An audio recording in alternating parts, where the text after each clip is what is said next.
échange matinal. Alors, visage, je disais tout à l'heure, observe une hausse de 40 dépenses, notamment c'est une période de Ramadan que vous avez pu étudier.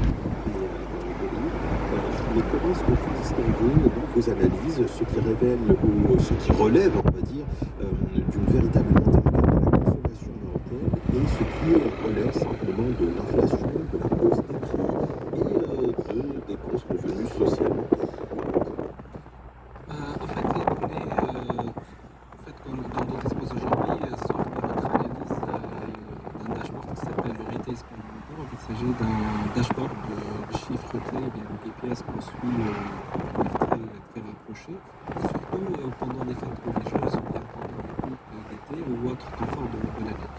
Et ces dashboards en fait, nous révèlent qu'il y a de plus en plus justement de spend sur le digital, mais aussi il y a de plus en plus de spend sur des catégories très spécifiques.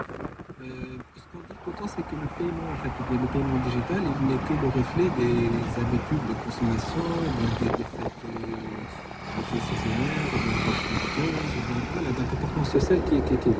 Et c'est exactement ce qu'on avait remarqué pendant la dernière période de Ramadan. Donc on a vu qu'il y a plus de spend sur l'alimentation, plus de spend sur la restauration, parce qu'on avait remarqué pendant les dernières années qu'il y a un certain chiffre en termes d'habitude de consommation.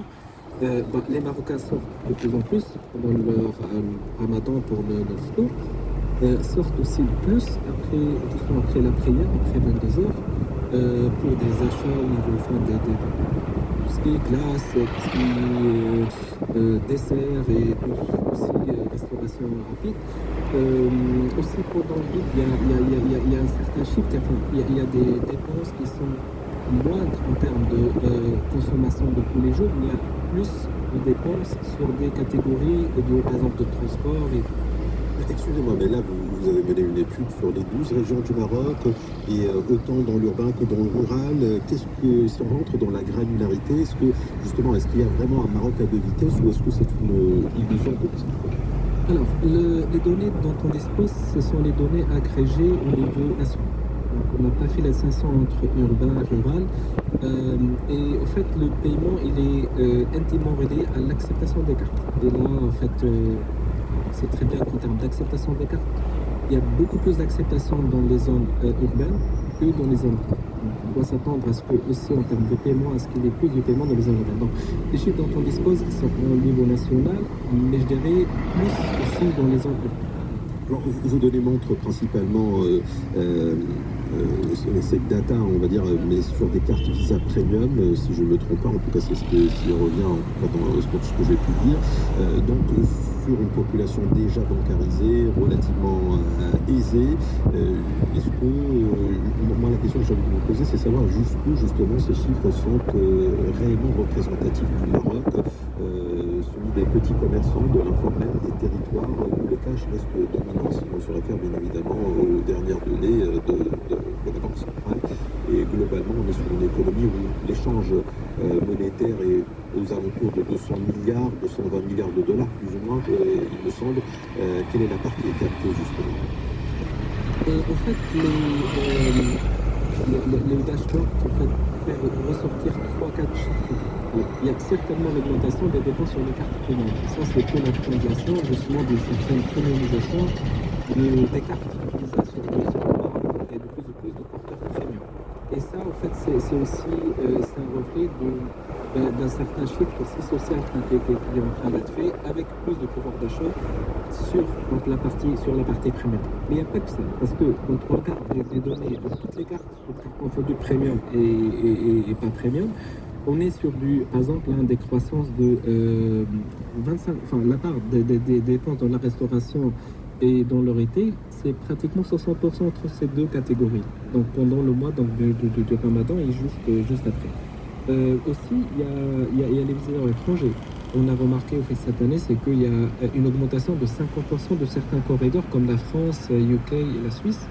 Et ça, en fait, c'est principalement, ce sont des Marocains résidents à l'étranger qui sont là pour passer quelques jours de Ramadan, ou bien pour la période des fêtes de l'Eid, et qui sont là, et donc il y a plus 50% des dépenses de ces cartes-là. Premium et non premium. Donc c'est pas que et par rapport au point justement de l'augmentation de la masse salariale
est facile.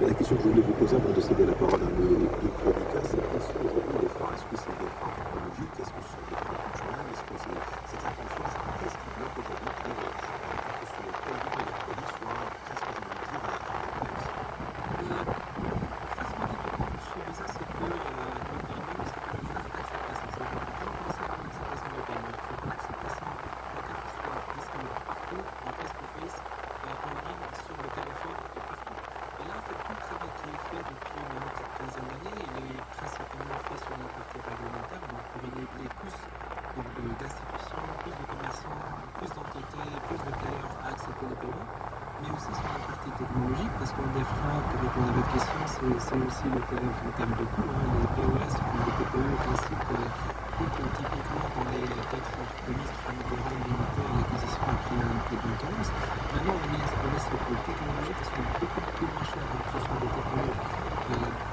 pas classiques, mais qui offrent le meilleure expérience des gens, on appelle le face-to-face. Et même maintenant, on est sur une technologie qu'on vient de lancer il y a quelques mois, vous allez voir, Inch'Allah, dans les mois qui viennent, de manière beaucoup plus prononcée, c'est le tap-to-phone.